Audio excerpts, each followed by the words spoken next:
really heroic efforts by so many people to come to stay involved in communal life, to help others.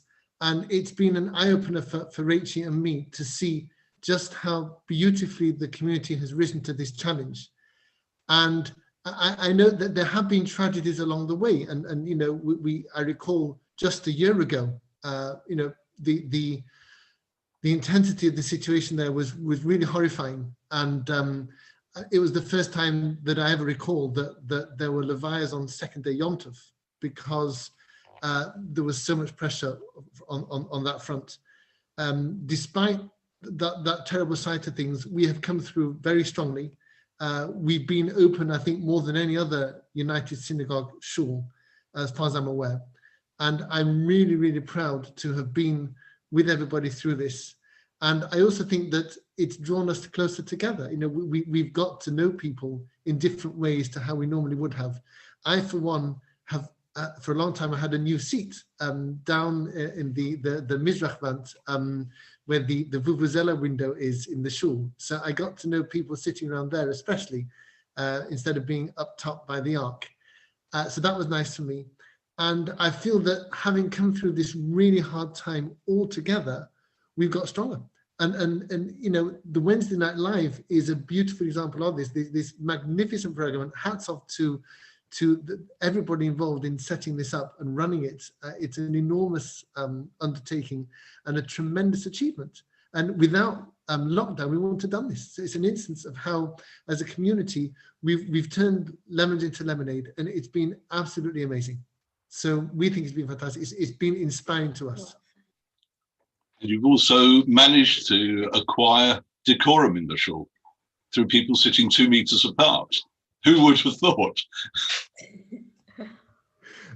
Indeed, although I noticed that as there are more people in the shul, it is getting noisier. And I must say that part of me is actually quite pleased, because it means there's life in the shul, and that's amazing. Absolutely. So of course, we ought to be quiet during davening, I must say that.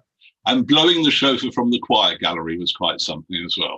Yeah, and I almost fell over. You know, apart from getting nosebleeds, it's so high up. You know, it was. I don't know if you've ever been up there, but it's a long way down, and you know, it was. I wouldn't recommend it as a rule, but yeah, it needs must, and we did it. It was fine. Most people sitting there on Thursday Yom Tov. Yeah. And I don't wish to blow my own trumpet, but I think I did a good job. You did. Interestingly, we put 4 people in the choir gallery, but we only left them with 2 parachutes, so they had an argument of their own. We'll have to work that out. But obviously, talking of religious issues, I was walking home with Rabbi Lister and Rachel on Sunday, first day Yom Tov, and Rabbi Lister walked into the street name at the end of Broadhurst Avenue, and I said, "Aha, it's a sign." And so obviously that's that's where we were. Yeah. Which shows that you know, even rabbis are human. We do make mistakes. Yeah. There's a stumbling block, I'll fall over it. Absolutely. Yeah. Exactly.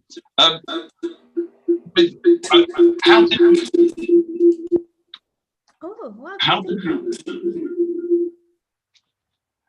It's David. His visuals and audio. David, if you drop the one that's not got your video, the other one looks like it's good. David, we can see you now, but you're gurgling.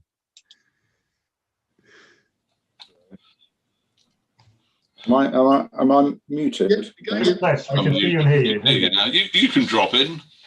Oh, I'm just trying to get unwound because I'm not quite sure where I am. Where are we? You're in Edgware. It's about 8:15, unless you're still on Greenwich Mean Time, in which case it's 7:15. Oh, okay. Apparently there's a big fire in Edgware. Did you know? Where? Yeah, It's gone out already, thankfully. Oh, so okay. But apparently it wasn't the shul though, so that's all we care about. Right, where are we up to now? Well, our guest this evening is Rabbi Lister. Ah, okay, I remember him. I've got. Oh, he's frozen. We got a actually, question. I've got a halacha. Right, I'm going to ask you a question, Rabbi. Okay. Cast your mind back a few years, roughly about 13, when you came into the shul. Yeah. What was the first simcha that you went to? Oh, it was your grandson's bris. Grandson's bris. Yes. Was it not? Yes, Very good. I think, Yes. I think It was little. Was it little Jamie? Jamie? you've been there for Wow. Hello, David. You've disappeared audibly now. I say technology is not working tonight, is it?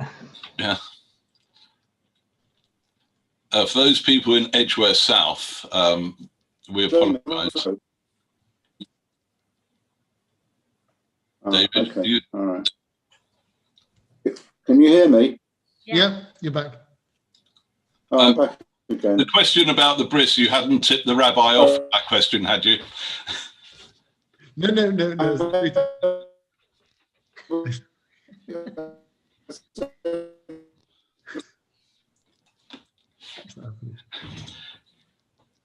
David, if it's okay with you, we'll have a whip round for a new laptop for you very shortly.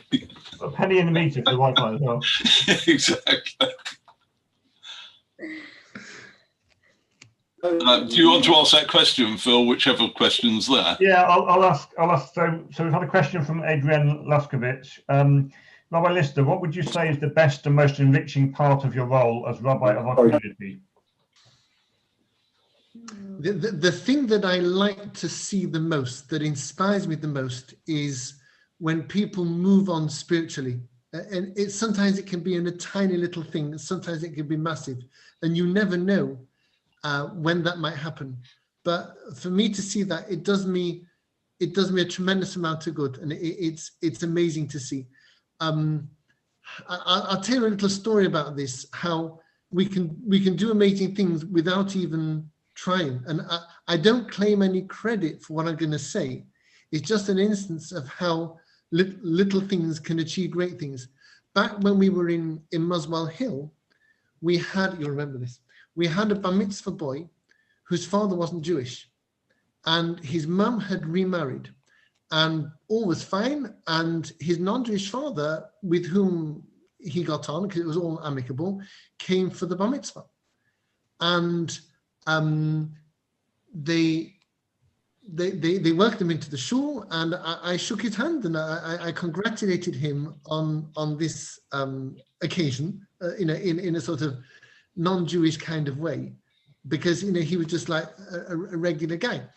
And afterwards, his ex-wife, the bar mitzvah boy's mother, told me that she was considering a radical step away from being Jewish, because she just didn't like it.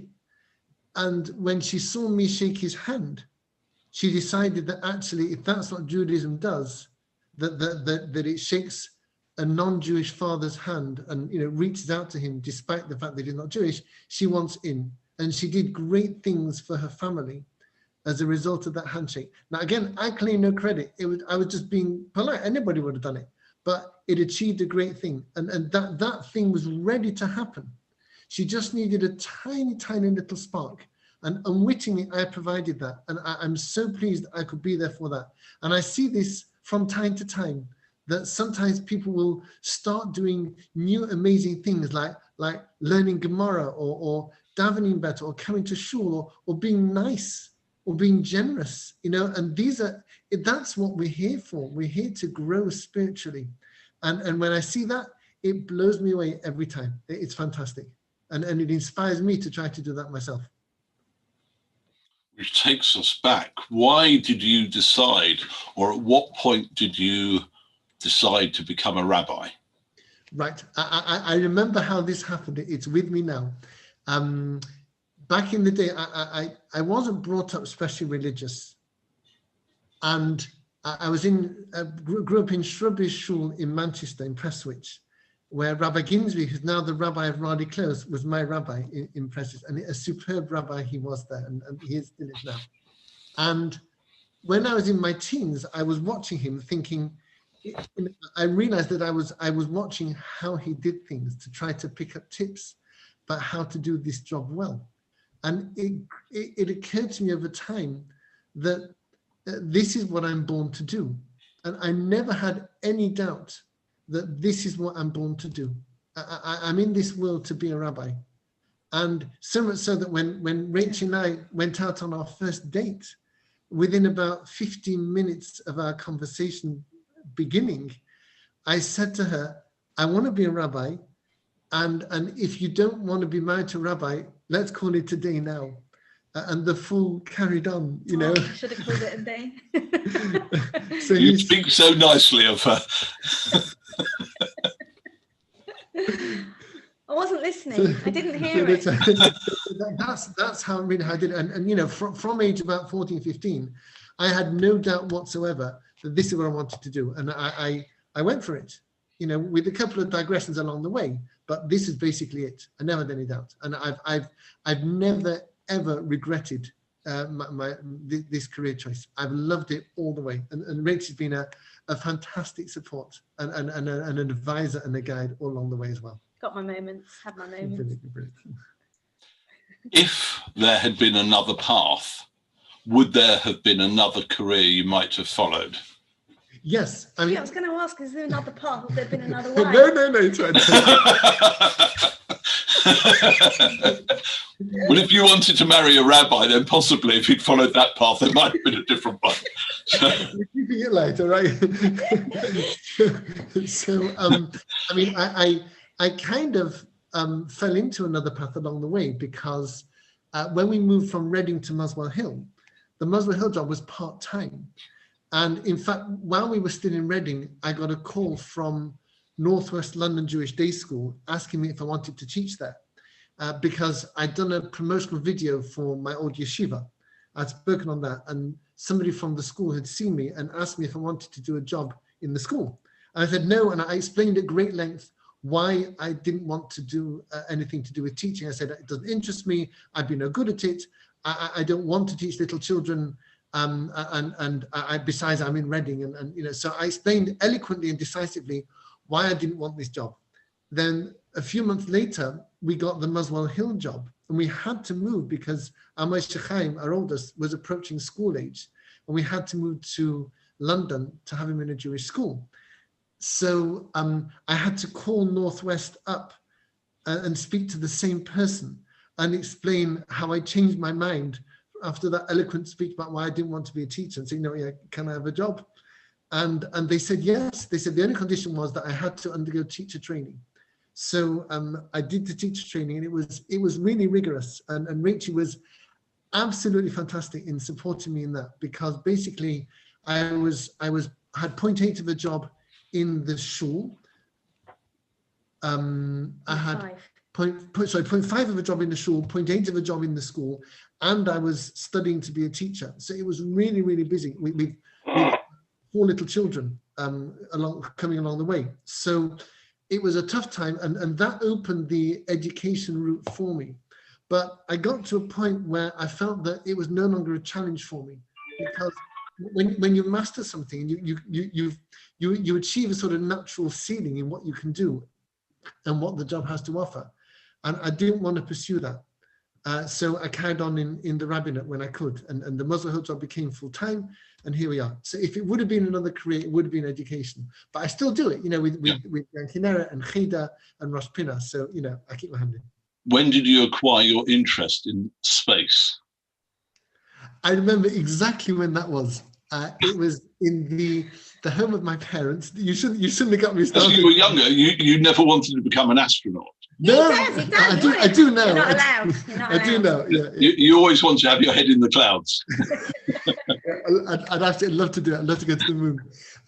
But I remember I was at my parents' home, and there was a particular book called The Planets, published by the BBC, an awesome book, and I sort of read it, you know, because I was bored, and I should have been listening to my parents. But as usual, I just slunk up in the corner with a book, and this book just blew my mind. And I started thinking about the concepts that it talked about in this book and how the Torah has a lot to say about them. And, you know, what would we how would we reread the Torah if we could do it with the science that we have nowadays? And that's how my book came about. And I've been hooked ever since. And in fact, you can have special interest things on your BBC News feed. So I got space exploration on mine because it's just so beautiful. He wants to go to Mars in his next sabbatical. Yeah. Go to Mars. We'll see what we can do. Thank you. Can I just jump in a minute? Yeah. Welcome back. Yeah, thank you. I've been schwitzing and managed to get there in the end. I've got a feeling that Rachel has certain secrets about her husband. Would you like to share one or two with us? Well, I'm really here to heckle, aren't I? I'm really here to heckle. Yeah, so you can embarrass him as well if you want. I'm not going to embarrass you too much. Right, where should we start? It's already mentioned one of them, so. Okay, well, we're on to the second one then. No. Well, I'm going to mention that the first time we met, the very first time we met was when I came home from a day dental nursing at the Eastman Dental Hospital on Purim. And I came in late because I couldn't take the day off. And I came in late and it was Purim and my parents had this Suda and David was sitting there. He was sitting next to my mother and he'd come along with a bunch of students. I knew my mother always invited students from Jews College. We had one or two regulars. And David Kate was sitting there next to him. I thought, who's this? I plonked myself down because the seat was opposite. And he spent the whole meal talking to my mother in French because he was a student in Strasbourg. Spent the whole meal flirting with my mother in French. And I didn't get a look in. That was that. And then he got up to spiel because the three students were going around to people's houses spieling. So that was the first time I met. And I've never heard of anybody chatting up their mother-in-law long before their future wife. So well done. And your parents must have thought that you were marrying beneath yourself. Why? Because you're studying French. Yeah.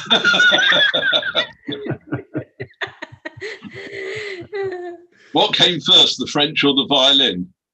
It was the violin. I started that when I was 7 because my mum had been taught the violin by her father, and she desperately wanted to hand it on to my sister or to me. My sister was very different. I mean, we get on very well, my sister and I, but she's got a very different personality. She's more the piano and the flute. She's that more sort of forceful. I was more a sort of retiring wallflower type.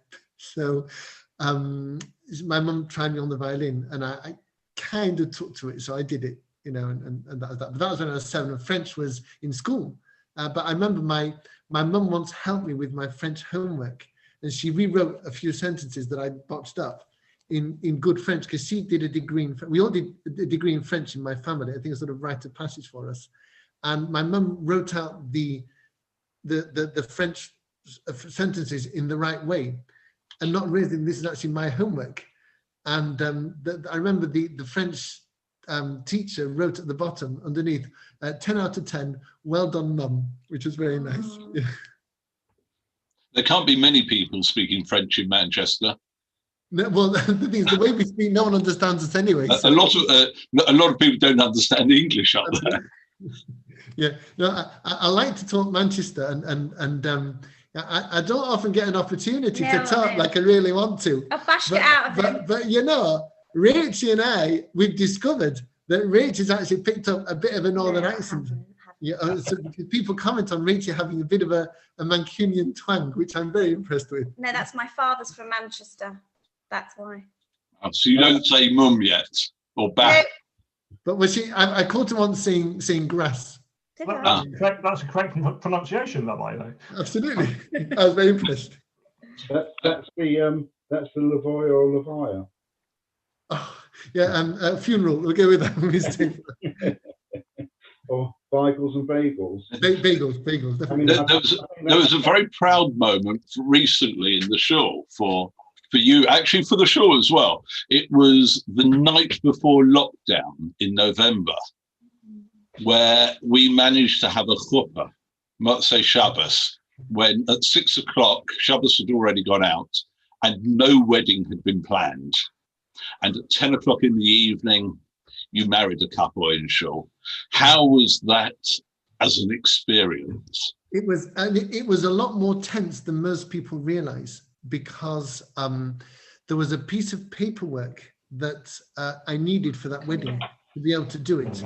And there was a miscommunication along the way, which meant that I thought that piece of paperwork for part of the civil registration process had been delivered to the shul, and the person who was meant to deliver it didn't realize that they hadn't. They delivered something else unwittingly, not realizing they made a mistake.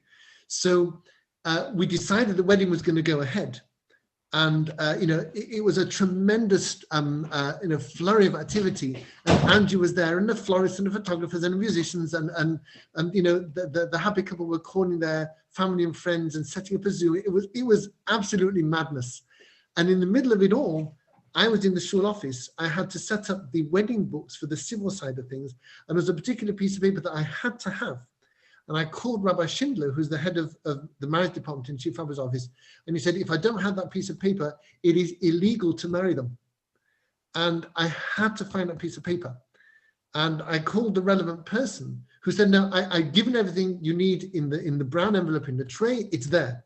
And I looked through the brown envelope and it wasn't there. And I didn't know what to do. So I called this person again and said, tell me about every piece of paper that you got. And they said, oh, there's this other bit here, which I don't. I said, what's up that piece of paper to me immediately? And they did, and that was it. And that was about 8:45, and the wedding was at 10. So when I got to that wedding, it was as much relief as jubilation that we managed it. I couldn't tell the story at the time. I suppose I can now because all is well. And nobody was at fault. It was just the way it worked out. But thank goodness we got there in the end, and we were delighted. It's lovely that it could happen, because it was their third attempt through lockdown. Every time they had to have it, and of course it made national news, international television, newspapers. You were famous.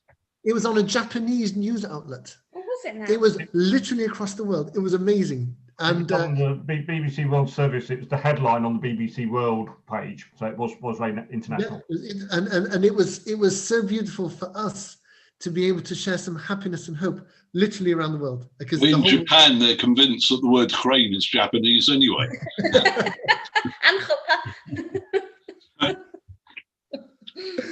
David, over to you. Okay, I'm going to put you into it. If you've been into various shuls over the years, I know about Reading, Muswell Hill, and so on. Which is your favourite shul? Yeah. That's like saying which is your favourite chocolate. I don't think any of the other rabbis are here from. Well, no, but bear in mind there is a P45 floating around somewhere. I mean, there are other shuls that I've been to. I mean, my first proper Shabbos on my own as a minister was in Harrogate, which we have very fond memories of. We used to love going there.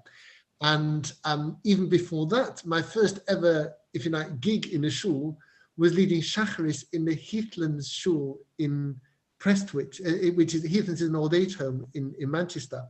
And that was the first time I ever led a service in a shul. And each one has its own charms. And I look back on them all with great fondness. And if I can just extol their various virtues, Reading was small and tight-knit. They were amazingly warm and generous to us, considering that we just got off a plane from Jerusalem. And we looking back on it, we didn't have a clue. We didn't know anything. I think they were an amazing training ground, because you think you know it all when you're in your 20s. Right? You probably think you know it all when you're in your teens, but you think you know it all when you're in your 20s. And there was so much to learn. They were very patient with us, and we made mistakes. We definitely made mistakes, and they were very patient with us, and it was basically a training ground. They were very good to us, weren't they? And they were really, really, really nice. I mean, so they were forgiving, they were kind, they were wise, you know, they guided us, they were absolutely lovely. In fact, I met somebody from Reading Shul today, which was, I'll tell you later, which was really, really lovely. And we caught up a little bit. And you know when if you want to know how much you befriend somebody, think about what it's like to meet them again years on. You know, and we have run into Reading people occasionally. It's always been a really lovely reunion. And I remember when we left, we bought a present for them, which was a silver mezuzah case to put up in the shul, and they had a present for us, which was a silver mezuzah case to put up in our home. So it was just like an exchange. They weren't quite the same, which is just as well. But you know, it was really lovely, and we got on very well. And the countryside around Reading was absolutely beautiful. You know, we could go on Sunday trips just up the road to Henley-on-Thames, which is absolutely exquisite. And there was a little zoo in the countryside nearby. There was Carmel College up the road.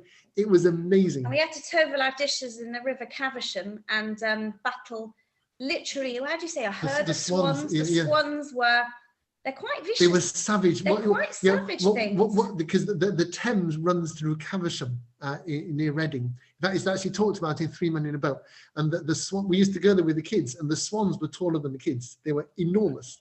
And what I found was that when I tried to immerse something, because especially our first Pesach, I went to Argos to buy a Pesach set of everything.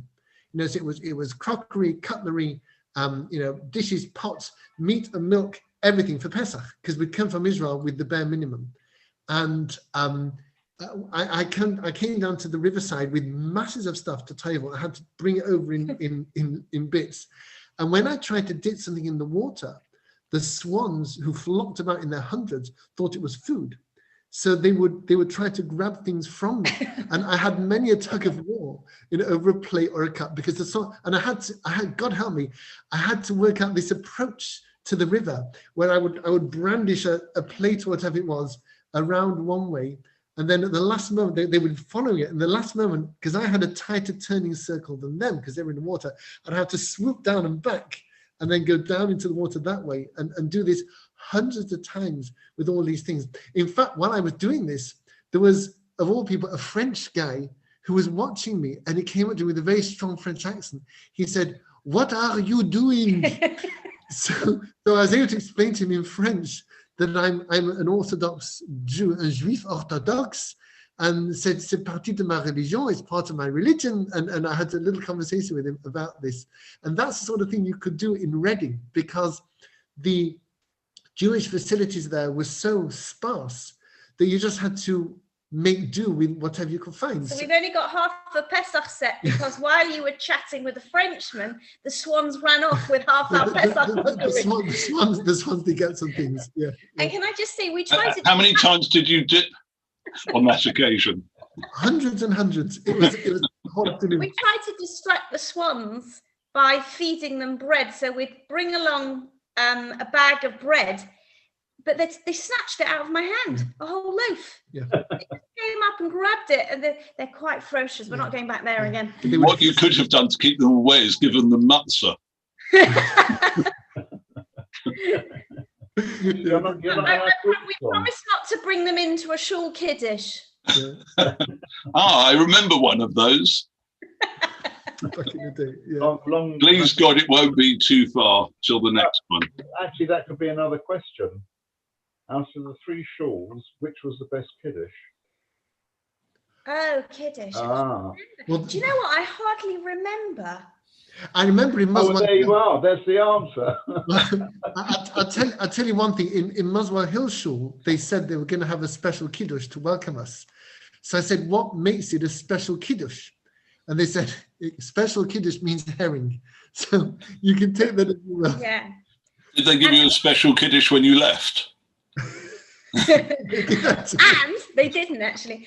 And I think a regular kiddush was called a tablecloth kiddush, because on a regular Shabbat morning, without a simcha, they had these doily type tablecloths, and you could see more tablecloth than food. So that was a tablecloth Kiddush. But I mean, the truth is, when we came here to Edgware, the one thing that we insisted on in terms of changes that would take place under us would be a Kiddush every single week. You know, obviously Pesach, it's very difficult, and lockdown, we've not been able to do it. But apart from that, we're very particular that there should be a Kiddush. Did we not have one in Muswell Hill? They did in Muswell Hill. and in Reading. But we wanted that here because not only because it enables people to do the mitzvah of Kiddush. Sorry, that's a bit of Jewish there. Sorry. But apart from that, it means that people can get together and chat, and it's so important for a community that people should be friends, that people should get on. And for some people, that is their only social life. And for some people, that is their best meal of the week. You know, so it's for many reasons, it is so important to have a Kiddush. And we're delighted that Edgware has that. And it's, in terms of the size of the hall, it's absolutely the biggest. Oh, it's the biggest. Yeah. Well, can I tell you a story about CST? Because you've got an amazing CST team, but in Muswell Hill, for Rosh Hashanah and Yom Kippur, they had to employ security guard because the regular people wanted to pray in shul or didn't want to do such long hours and check so many people. So they had a new set of security guards. And I'll tell the story. When I came in, and they had one or two shul members just to, you know, help these sort of, they were like from an agency. When I came in, they decided that I needed serious checking and frisking, and this security guard wanted to check that there wasn't a bomb inside my hat. So he said, take your hat off. He's decided he'll check a woman at random. Is the Rebbetzin going to walk into shul with a bomb under a hat? Just to put your mind at rest, when we do come back to having a Kiddush in shul, we will be having chulent, but with reminding ourselves that we have social distancing. The beans will be in one corner, the potatoes in another, with the meat in the car park. But what is more important, the Kiddush or davening? Aha. I think they're equally important, and I'll tell you why. They're equally important, yeah, because if you think about the Ten Commandments, the first 5 were between us and God, and the second 5 were between people. And that we do those two halves. In the shul, it's mainly about God, although there is the odd conversation along the way. But in the Kiddush, it's about between ourselves, and they're both important. All right, but you can only have as much Kiddush as you've davened. There'll be a lot of hungry people leaving. I think we should start checking fish balls. You know, a maximum of 3 fish balls. Now, over the years, we've acquired a rogues gallery of people in shuls, and on one occasion we discovered people we called JFKs. With nothing to do with American presidents, it's the people who came just for Kiddush, you know. So there are plenty of those, and we know who they are as well. Yeah, they've been spotted from satellites. It's fine. Interestingly, obviously, to all of us, you are easily recognizable, not because of the beard or anything else, but merely by your smile. But have you ever been mistaken for being an imam? Yes, I have. Actually, there's 2 stories about it. Firstly, when I used to, there was I used That's to be. That's why we argue so much. Alhamdulillah. Because he looks like an imam. Alhamdulillah, yeah. So the thing is back in, there used to be this thing called the Joseph Interfaith Foundation, which is an amazing organization that got rabbis and imams together. And it's called the Council of Imams and Rabbis within the foundation's work. And I became the rabbi of East London Mosque School. And so when they needed a rabbi, they got me in. And I remember the person in charge of the foundation said to me, she actually came along with me, and she said, whatever happens, don't talk about Israel-Palestine. It's too sensitive. Just talk about Judaism and find points of common interest. I used to start off by saying, you know, my name is Daoud Yusuf ibn Ibrahim Ishaq ibn Musa, which is my Hebrew name, David Yosef ibn Avraham Yosef ibn Moshe, in Arabic. Never told me that one. Sorry, and they would be taken. Why we don't call him up very often? Don't you dare! And you know, at one of these, and you know, it's funny. I remember that, so I spoke about Judith for about half an hour, and the kids were beautifully behaved. About 40 boys, teen boys in this room in the mosque school. And then I said, right, any questions? And the first boy puts his hand up and he said, what is your position on the conflict between Israel and Palestine? And the next to me was curling up into a ball and cringing, and I just had to go for it. So, did you? I absolutely went for it. Yeah. And I was very peaceful because, you know, I'm not a shouty guy. And He asked you because he thought you were an imam. Well, no. He knows right. But there have been occasions in that, because we have lots of rabbis and imams meeting up, and one of the imams thought I was an imam. I don't know. Well, maybe I do know why. I don't know. But apparently I look like an imam. You do. Well, I don't know. Maybe I don't know what it was. You do not look like an imam. Anyway, he thought I was an imam, and not only that, I remember once I was when we were once on one of our lovely holidays in Plymouth. My niece was getting married in Manchester, so they wanted me there for the Sheva Brachos under the chuppah. So I got a plane from Exeter Airport to Manchester and back again. And on the way there, you know, I had very little luggage, just a little bag, and I was dressed, you know, pretty much as I am now. And one of the security guards, who was, you know, a special branch police officer, pulled me to one side and said, you know, we're just going to do a random baggage check, sir. Would you mind opening your bag? So fine, I've got nothing to hide. So I opened my bag and showed him my sandwiches, my clementines, my dessert, and my Gemara, and that was all fine. I thought nothing more of it until on the way back, the same afternoon, I got getting on the plane from Manchester back to Exeter. A special branch police officer pulls me to one side and says, just a random check, sir. Would you mind if we check your bag? So I look like some sort of ethnic oddity, I suppose. You look like a terrorist. Well, I don't know what it is, but, you know, apparently I'm sort of multi-ethnic, and you can take me for whatever you like. So the special branch thought I was a terrorist. The imam thought I was an imam. You can't blow up my kitchen. No, I do every day. And maybe some rabbis think I look like a rabbi. I don't know, but there it is. But the truth to tell, I'm actually quite proud of how I look.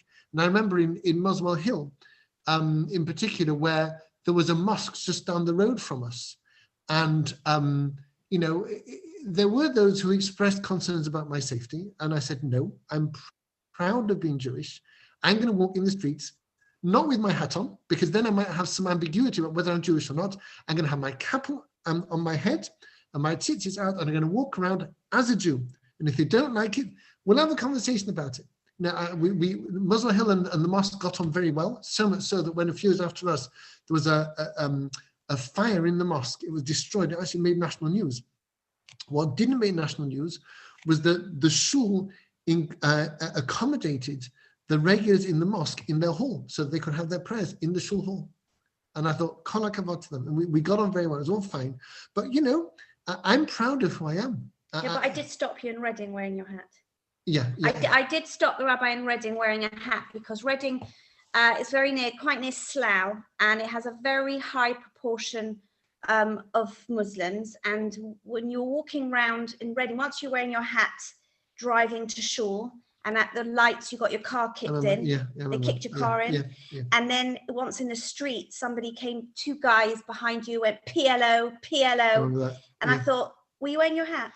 I think you're wearing couple, and no, it's not safe. That's not safe. But there was once an occasion in the street in Reading where this guy lived up the road from the shul. Interesting guy, you remember him. He walked up to me in the street and showed me a little picture of a swastika and raised his fist at me.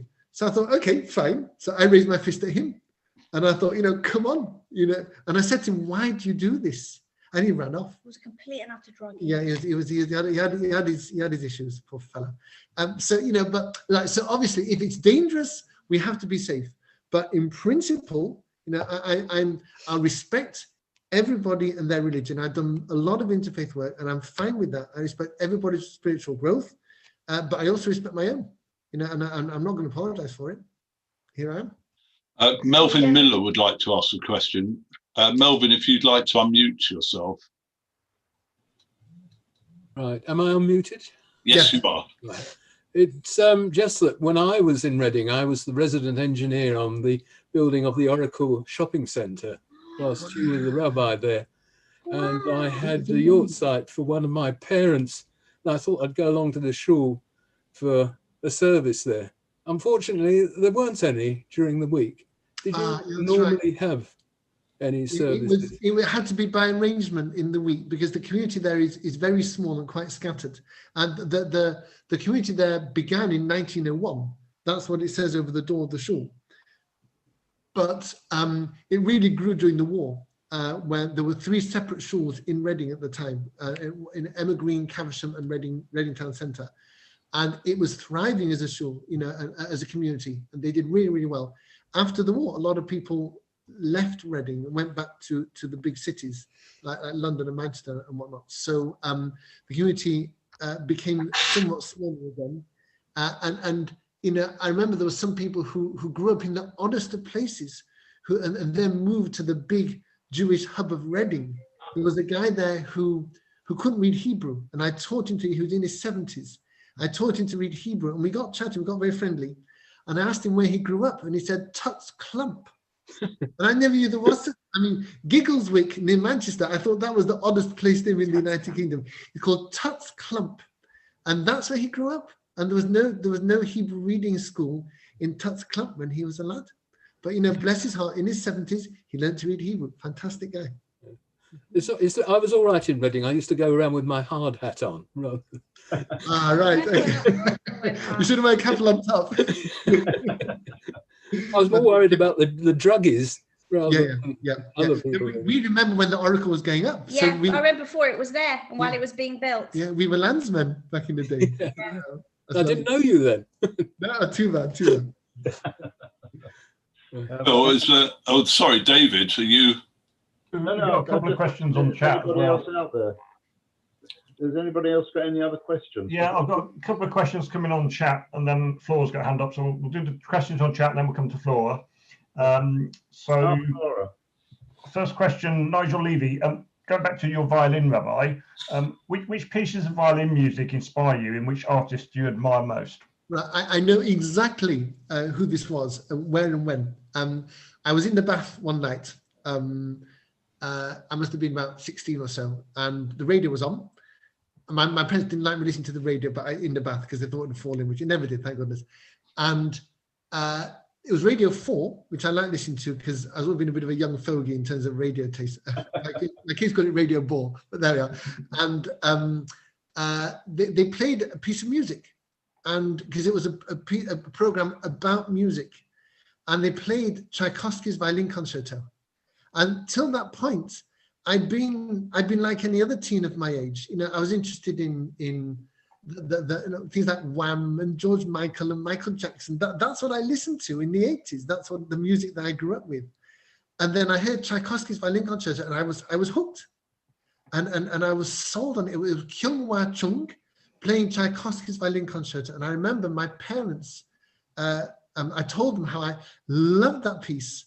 And I was able to hear what it was. And my parents got me a cassette of that piece of music for my birthday. I was doing my 16th birthday, I think it was. And they got me a beautiful tape recorder with 2 big speakers like a ghetto blaster. And that was my introduction to classical music. And I've been playing the violin since I was 7, but I didn't particularly enjoy it. I did it just because my mum wanted me to. And she used to sit next to me and say, full bow, and things like this. But when I heard that piece of music, it was just amazing. I realized soon after that I'd never be able to play quite like that. So Kyung Hwa Chung, and since then, people like Maxim Vengerov is amazing. Yitzhak Perlman, Daniel Barenboim is a phenomenal conductor. So a lot of brilliant people out there. I like the Jewish ones, I must say, because I have Jewish pride. They're the ones that stick in my head. But yeah, that's where it started for me in terms of my love of music. That was it wasn't the George Michael track Faith that got you involved in religion. No. I remember Careless Whisper by George Michael. Wake me up before you go. That's a short one. On the way to shul, wake me up before you go. A lot of Careless Whispers in shul. So we've got a question on food. So back to food, a popular topic. Do you eat gefilte fish or chopped and fried? Chopped and fried or gefilte, very not either. Yeah, not a lot of either, really. I must confess, because we're not massive fish eaters here. Smoked salmon. I mean, we used to have an aquarium in Muswell Hill. And you put your hand in and take it out. Well, an aquarium and a chip fryer. I killed off all the fish in short order, but we used to have sucker fish. Yeah, well, we had this. We discovered that you have green sort of pond weed that you put in there, and we discovered that snails had hatched on this pond weed, and so it became a sort of snailarium in our kitchen counter. And we don't eat snails. No, we don't. No, we didn't eat them. No, but they were very. I remember one occasion where we had. In Reading, it still was. We had a little aquarium with tropical fish, and I noticed something out of the corner of my eye, streaking from one side to the other in a corner of the tank, and I dismissed it. And then a few days later, I realized that the fish had babies. Yeah, and there's a whole sort of, I don't know what the collective now is for baby tropical fish. Maybe a little school, I don't know. They must have been about 1 millimeter long. They're absolutely tiny, dashing about in this little aquarium. It was very lovely. Yeah, we're not major fish. I think we have smoked salmon. What do we eat? Tuna. Tuna, yeah. As in piano. Can't really keep those in an aquarium, though. No. You keep smoked salmon in an aquarium, it just doesn't swim about much. Yeah. We actually, when I was growing up, we had goldfish. But the trouble was it died very quickly. What happened? It used to jump out the bowl every time the phone rang. Oh. And obviously, the 3 occasions we were there and saw it, we put the fish back in the bowl. But obviously, we'd gone out and came back. And obviously, the phone had rung. In those days, we didn't have answer phones or anything else. Oh, dear. I must tell you something that from a very, very long, when you first came to shul, in fact, it was the first time you came into our shul, and you walked in with Stephen Jacobson, didn't you? That's and right. Phil Bratton was on duty, and he didn't know who you were. So he said, "Look, I'm on CST. I have to frisk you down," which he did apparently. And then that's right. Yeah, do you remember? Yeah, he checked me. It wasn't be here tonight, but and then you told him who you were. And he was so embarrassed. And even today, he still can't get over it. It's fine. It's fine. Who you are, though. Tell him somebody checked my hat for a bomb. He'll feel better. Yeah. It's fine. It's fine. Oh, dear, oh dear. All right, I'll bring Flora in to ask her question. Oh, Flora. There we are, Flora. If you want to unmute yourself. Unmute. Yeah, actually, wait a minute. I can't. Let me just get out of it. I'm trying to unmute. I actually left the question on David Landau's chat, but it doesn't matter. It doesn't matter. A long time ago. Okay, so that's why I put my hand up. Rabbi Lister and Rebbeson Rage, it's wonderful to have you as that Rabbi and Rebbeson. I have to tell you, I don't care what you say about Muswell Hill, but I know that they were devastated. This is not the question. When you were leaving, and I remember one lady with whom we used to play bridge, Herbert and I, because she lost her husband, so we made, just to meet her. When she saw me after the news came out that you were coming to Edgware, she pointed her finger at me. She was a real lady. It was so unlike her. She said, "You poached our rabbi. How dare you?" I remember. I mean, it was in the papers. It was in the papers at the time. It was in the papers. The JC had an article about us being poached. With a worm. Yeah, I remember. And you made a hit wherever you went, because I know that the kids at Ravenswood loved you. And I remember my brother listening. He used to just adore you. Anyway, my question is not that. I just feel you deserve praise, and it's not schmooze. You've been marvelous, and we're very lucky to have you. And I miss everybody in Edgware, but I'm enjoying myself. I've been here over a year. My question to you, Rabbi Lister, is Baruch Hashem. I've been over. My question to you is, Rabbi Lister, and Rebbetzin, you're very hands-on people. It's wonderful every Shabbat after Kiddush. You really put yourself out and stayed a long time. How do you cope? I mean, my question was asking Shailot on WhatsApp, giving shiurim on Zoom. How do you feel? Do you feel a bit frustrated, or do you find you can fulfill yourself as you did before? I mean, how has it affected both of you? Oh, okay. I mean, it's most things. Thank goodness we can carry on as we like. Not entirely in the same way, but we can carry on. So, for example, shurim are actually better attended. Midweek shurim are better attended on Zoom than in real life, because people don't have to get out of the house. No worries about babysitters, no worries about traveling in the dark. It's really wonderful. So, you know, numbers for midweek shurim are definitely up because of this. Cheder, we carried on Zoom. Really? I didn't know that. I miss very much. And those are basically food-based things. Shortly before lockdown, a couple of years before, and we started Dinner with Dad and Torah for Teens, which are centered around, well, half of it is food. So we'd have half an hour of learning and half an hour of dinner. And of course, with lockdown, we had to stop that. And I missed that terribly, because it was, like I said at the start, it's such a beautiful thing to see people doing new Jewish things. And these people were coming along to learn Torah. It was just fantastic. And, you know, we had to stop that. But so I'm looking forward to that starting. But, you know, we Jews, we're a resilient bunch. And there's no point wringing our hands and moaning about what we can't do. That's no good to man or beast. We got to think positively about what we can do and make the best of it. That's what Jews do. You know, that's why we haven't, you know, shut up shop when the temple was burnt down. We carried on. We adapted. We still keep the halacha as best we can. There's a lot of mitzvahs we can't do because we don't have a temple, but lots of things we can do. We can still learn Torah, we can still have a mezuzah, we can still eat kosher food, we can still be kind to one another, we still respect our parents. Massive things we can do. So let's do that. And it's the same with lockdown. Do what we can. Yeah. You obviously miss visiting. You did that a lot. That must be also something you miss.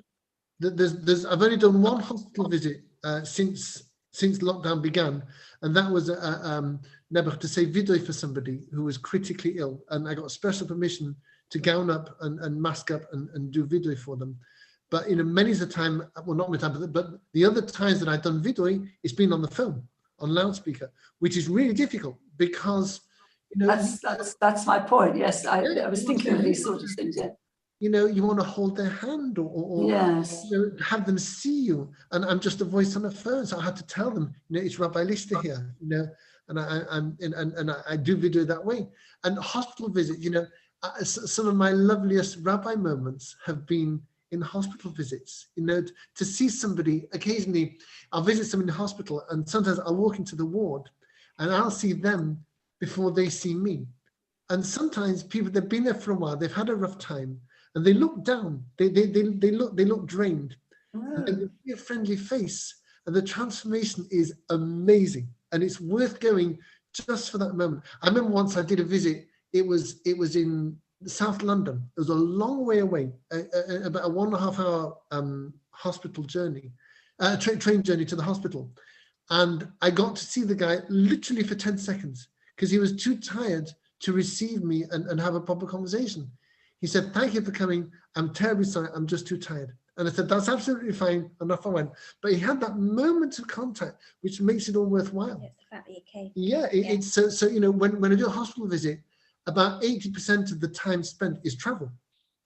You know, and it's just like 5 or 10 minutes at the bedside and off I go. But it's a beautiful thing to be able to do, and I can't do that. So that's really hard. But like I say, you know, we get behind the phone and we look forward to better times when we can do things properly. You know, we adapt. You said you've had proud moments. I'm just wondering some of your funniest moments during your rabbinic career. I remember many years ago. I'll not say where. Somebody had an aliyah. They were called up to the Torah. I was leaning. And this chap wasn't quite sure what to do with the tzitzis on his talis. You know, you meant to kiss. So what the I cannot say this. Okay. The standard procedure is you the person leaning points to the place in the Sefer Torah with the pointer. The person who's going to say the brachos touches that place with the tzitzis on the talis, kisses the tzitzis, and then does the bracha. Now, this person obviously wasn't all that familiar with it. So he got his talis, didn't know quite what to do. So I pointed to the place, and he sort of looked at me, and I looked at him. And then he wasn't, so he thought, I'll just start the bracha. So he did the bracha, that was fine. He was still holding his tzitzis in his hand, wasn't quite sure what to do. And then I started leaning, so he decided to try and catch me up. So he was, every word I read, he was following me with his tzitzis. I never leaned so fast, And they said to me, what's the matter? I was trying to escape this tzitzis. It was chasing me the whole way down, And I raced through this aliyah just so that I wouldn't get caught in the snare of doom with the tzitzis. And in the end, I got away. And Rachel commented that I leaned it so very fast, and that was why. And then there's another moment where it was in Muswell Hill. I remember they had a special a Pim's Kiddush one, and I didn't particularly enjoy the food, but it was, people like Pim, so they had their place. It was lovely, fine. And I was in conversation with somebody afterwards, and I said, where do you get the, I didn't recognize the glasses. So I said, are we okay using these? They said, yeah. We have every right to. They're the shuls. And I said, had they been toiveled? And they said no. And there were hundreds of them. So I said, well, they need to be toiveled. So and I was quite upset that they just hadn't been done. So the following morning, it was a Sunday morning, I didn't have chivda that morning. So I loaded this, I think about 200 glasses, Pim's glasses, into my car. And I drove from Muswell Hill Shul to Munk's Shul, and I dipped every single glass with a bracha. And, I broke several of them along the way because I had this wire basket in the mikveh there, which they kindly provided. So I put them on and clunked them about, and I realized that I'd broken half of them, which wasn't brilliant. But I got back about, 90-odd% of the original 200, brought them up to shul, and I called the chairman, and I said, you'll be pleased to hear, I've toiveled all the glasses, so we can now use them in good conscience. And he said, we just borrowed them for the weekend, and you didn't need to toivel them at all. I was absolutely gutted, that I'd blown a warning and done this for absolutely no reason at all. And that wasn't my finest hour, but there you go, we live and learn. It happens. But you don't have to do every item, do you? Or do you? Well, you don't have to say a bracha on every item. No, well, just one at the beginning. Yeah, well, just one bracha for all of them. That's right. Whole lot in. Yeah. Well, I didn't realise what the time is. I think, I just wanted to ask you a question, but I can't remember what it was now. So David, what do you think of it? So we've had one in... Oh, yes. No, it's a very, very important question. A very important question. You're not a fish man, so what are you? Superman. Oh gosh. I'll see you later. What am I? I like chocolate. I like chocolate. I love chocolate. Any kind of chocolate. Which is why you want to go to Mars. Oh dear. I love chocolate. No, we're unfortunately we are a fanatical chocolate family, and I could eat it breakfast, lunch, and dinner. I mean, and my wife would as well. But got to be careful. You have to start being sensible, as you know. As it, I know, but I love chocolate. As you get older, it gets worse and worse and worse. Oh no, help! Yeah. But being married to a dental hygienist, I've got to be careful because I have a gimlet eye on my dental health here. But you do a good job. Talking of that, for your 10th anniversary, we gave you a book about halacha of dentistry. Did you ever read it? Yeah, it's on the shelf. Yeah. It's on the shelf. As a matter of fact, that's why I wear bandana. I don't know why you wear bandana for sure, David, but I wear one because a mask. Just to cover my hair because I haven't had it cut for a while. Yeah, a mask for me is work. So I don't wear a mask for shul. I just wear a scarf on my face. But it's difficult in shul when someone's mouthing at you, and they don't remember that their face is covered, and they're trying to say something to you, and you've got no idea what they're saying, and you have to remind them that they're wearing a mask. On the other hand, you don't have to put your hand in front of your mouth when you yawn. Yeah, It's that's amazing. true. Yeah. It's people have learnt over the last year to be more expressive with their eyes, because that's the only way to communicate in many cases. Eyebrows, yeah. So if people start winking at you, and you ask why. It does stop people speaking in short, doesn't it? I'm not sure. I think it increases the volume. No. There's a lot more hands, I think, because people have to use their hands rather than because they can't lip read. Yeah. So we've had a question about a question. So what is the most unusual question you've been asked, Rabbi? I'll tell you what it was. It was when we were in Muswell Hill, we had a congregant called Maurice Gross, whom some of you may remember. He was the man who researched the Enfield poltergeist. He was a member of our shul in Muswell Hill, and he was deadly serious about this. And you know, he actually, I never went. He actually invited me along to a poltergeist encounter. I regret not going now, but he seriously, All right, you got me. he seriously researched poltergeists. And never, tragically, he lost his daughter in a tragic road accident. And this sparked his interest in life beyond the grave. And so he researched the Enfield poltergeist. I remember he did an amazing presentation in Muswell Hill Shul, where he played his own tapes of the poltergeist speaking. And we got very friendly. He's a lovely, lovely guy. He also was a sculptor as a hobby, and he gave us sculptures that he'd made. And one time in conversation, we fell to talking about the halachic aspects of his work. And he asked me whether it is permitted halachically to have a conversation with the poltergeist.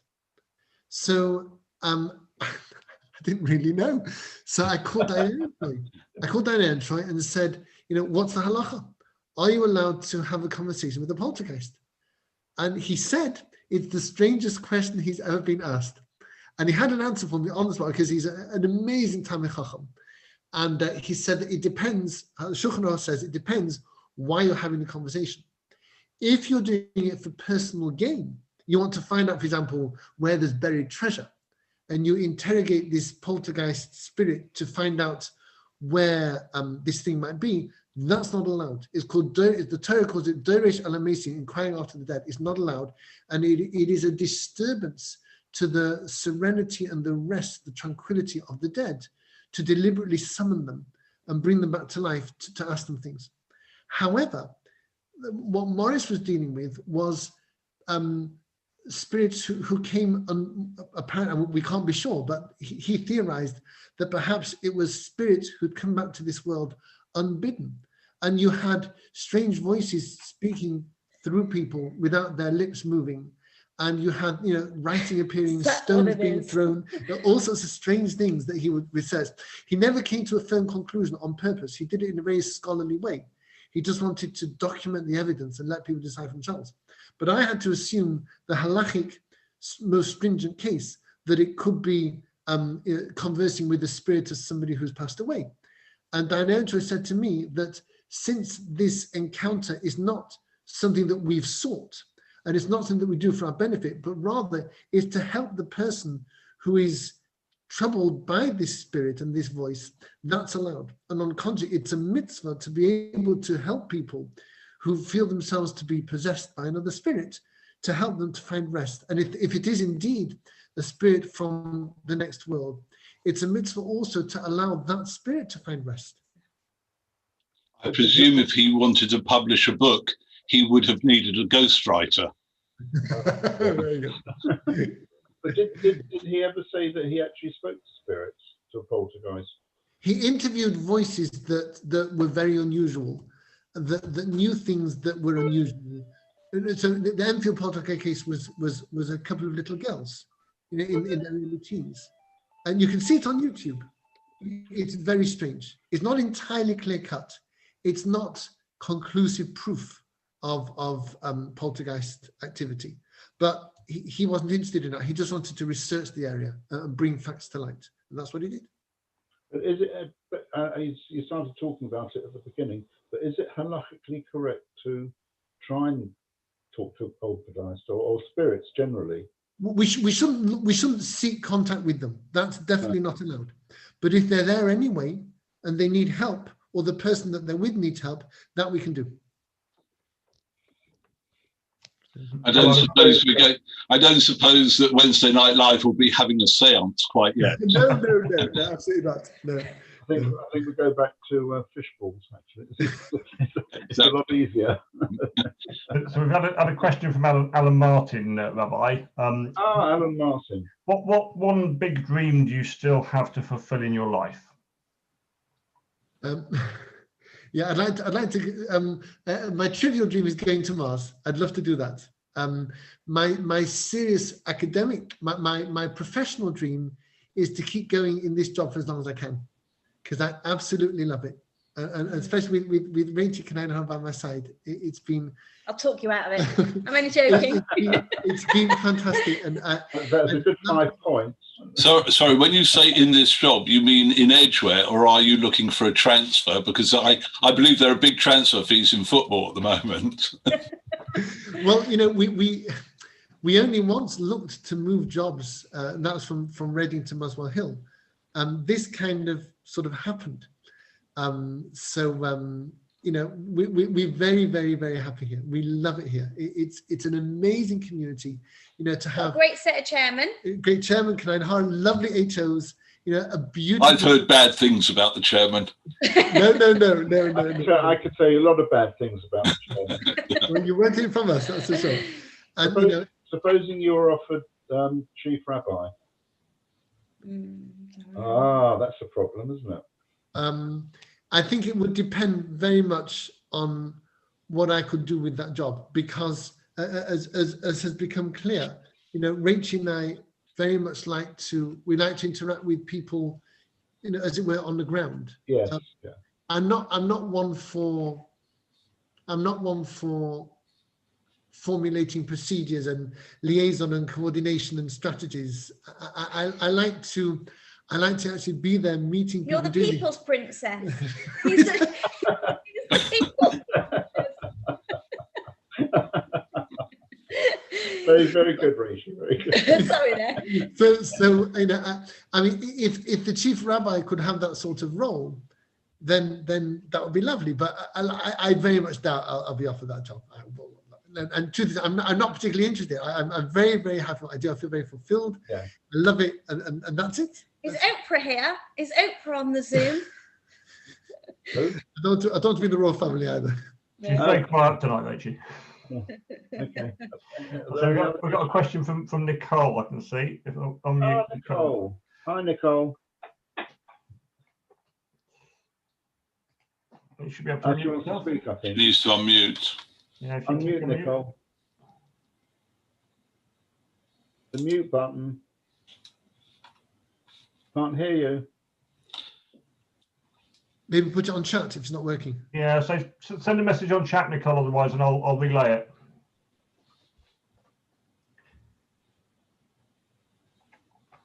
Okay. Right. Oh, there she is. You can't mute her. No, so we've had this problem before. Yeah. She was unmuted for a fleeting second there. A second, yeah. No. Okay. Oh well. Come back. Okay. Anything else, Phil? No more questions at the moment. No more hands up at the moment. I'm going to say a little shout out to one of the people here tonight who was with us in Reading Shul. Lovely to see him again. Oh, Ellie. Yeah. It's Ellie. Yeah. Oh, yeah. So nice. I saw Ellie here. I didn't know who it was. I thought it was a What spy. size community is Reading? Now we don't know. It's been many years since we left. We left there in 2000. Or when you were there? It was about 100 families. Yeah, about 100. Yeah. Yeah. Yeah. I got told off once. I didn't remember this. I got told off once because I let somebody, I didn't even let them, they just did it. I let them sit in my seat in shul, And I just thought, if they're on my seat, I don't care. I was in and out with small kids. I'll sit somewhere else. And I got told off that I mustn't allow anyone to sit on my seat. So thank God in Edgware United, I can just sit wherever I want. And I haven't got a designated seat. So if anybody wants to sit on it, bavakasha. Funny you mentioned that. We've just brought in a rule that you have to sit on the same seat every week. I do now, but it's not my seat. It only came in, funnily enough, half an hour ago, that rule. You know, in the olden days, not so long ago, there was a front row in our shul, and sort of at the front row, and I think there was probably a dozen seats there, and they were the same people that sat on those seats, especially Yom Tov, and then God forbid anybody would have sat on one of those seats. It was horrendous. It really was. I mean, they were so serious about it, and never ever happened down in the men's area. Yes, it has, David. Well, occasionally. But I won't tell you. But I'm not talking about that now. I've got the message from Nicole's just come through. So Nicole said when she was in France, she met a family where you stay in Strasbourg and told them that you were her rabbi, and this family said that they knew that you would become chief rabbi of England. Oh gosh! So maybe they knew something. Who knows? They were a lovely, wonderful family, and you're right. And Nicole, I must thank Nicole, because when I was studying French, I spent a year in Strasbourg, because the French degree in UCL where I studied, you had to have a year in France or French-speaking country, and I went to Strasbourg, and it was Nicole who found the family that I would stay with. I would lodge with for a year. Family Nathan, a lovely, lovely family. That the father of the family was a sheikhet and a teacher, and you mustn't confuse the two roles. It's not good. And I remember occasionally I would open my bedroom door and there'd be a box of dead chickens there. You know, he just shechted them. So it was an interesting way to live. But lovely, lovely guy. Very helpful and supportive. And I remember once I went roller skating, and I fell down so many times that in the morning my wrist was like twice the size it should be. And he took me to get it x-rayed. Must have cost him a fortune, because it was private care, but he did it because he cared so much. And a lovely family, and we had a great time there. I don't know about Chief Rabbi, but hey, happy enough. I should point out that if anybody's speaking to Chief Rabbi Mervis in the next few days, please don't mention that Rabbi Lister is after his post. I'm not very happy where I am. Alan Martin's got his hand up. It's not the right rule, but okay. It's not. I'll say so. So whilst I look for him in a second, I'm just going to read out a question from Gwen, and then I'll come to Alan. Okay. So Gwen said, are there any Jewish kahillah or shuls you would like to see in the world? Go anywhere in the world. Interesting. You just want to go to China, didn't you? Yeah, I've always been interested in the Far East. I'd love to go somewhere like China. I know that there used to be a Jewish community there in Kaifeng, hence the name of the restaurant. Yeah, I'd love to see a Jewish community there, or somewhere very exotic like I don't know, Barbados, Jamaica, Yemen. You know, somewhere that, you know, where you see that, because it fascinates me how things can be so different in some ways, yet so similar in other ways, and you see the same things coming out, and the loyalty to Judaism that persists in the essentials, despite the amazingly different culture. That fascinates me. I met somebody from Tehran a couple of years ago, which was amazing to talk about the Tehran Jewish community. So that's something I'd like to do.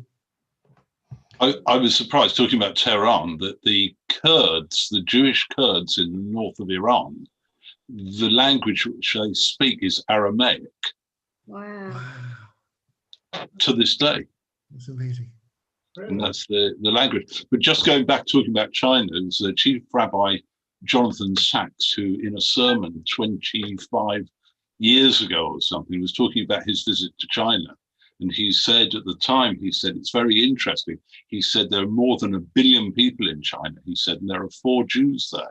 He said, but if something goes wrong, you can be pretty sure that they'll find a reason to blame the Jews. Yeah.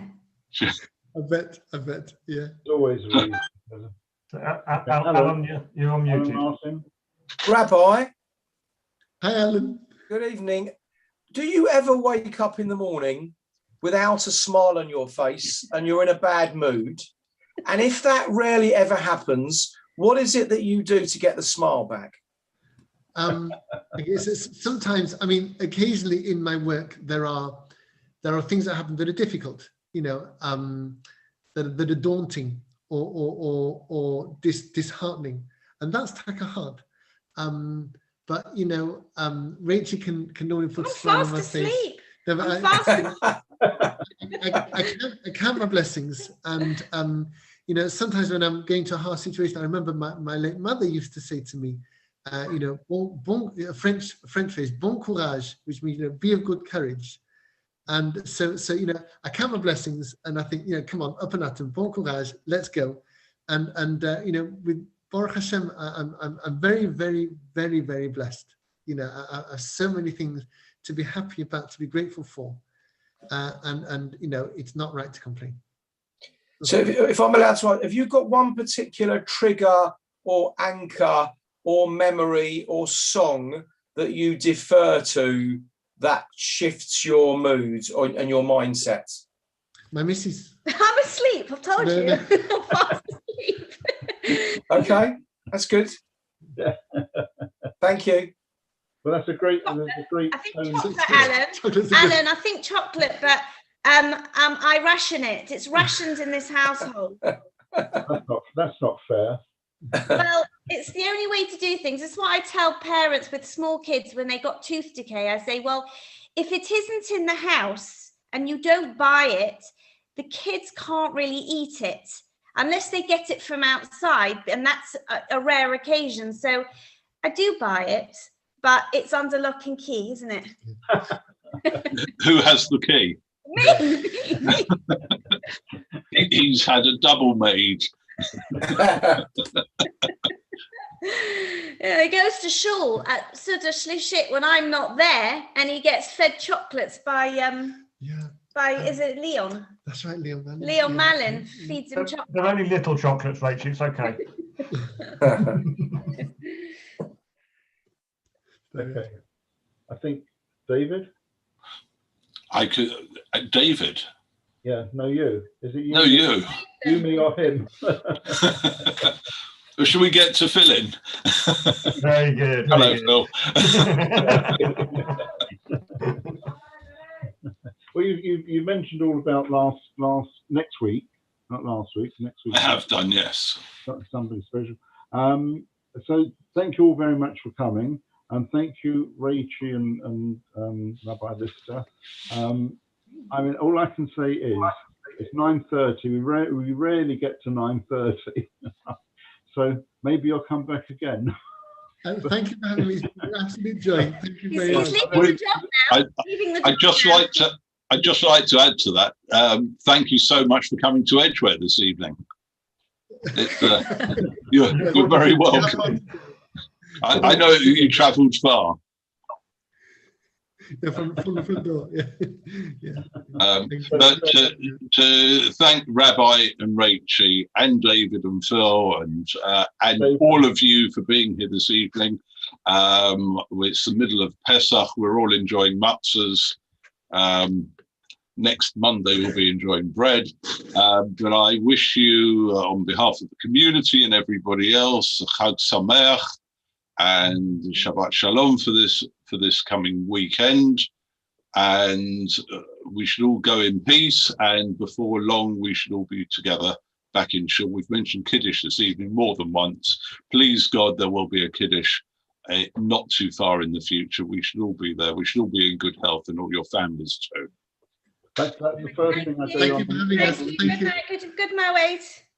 Oh, okay. I won't tell you. No, thank you very much. I'll stop the Good live night, stream. everyone. Oh, somebody's got a hand up. Too late. Sorry, Viv, it's too late. Next time.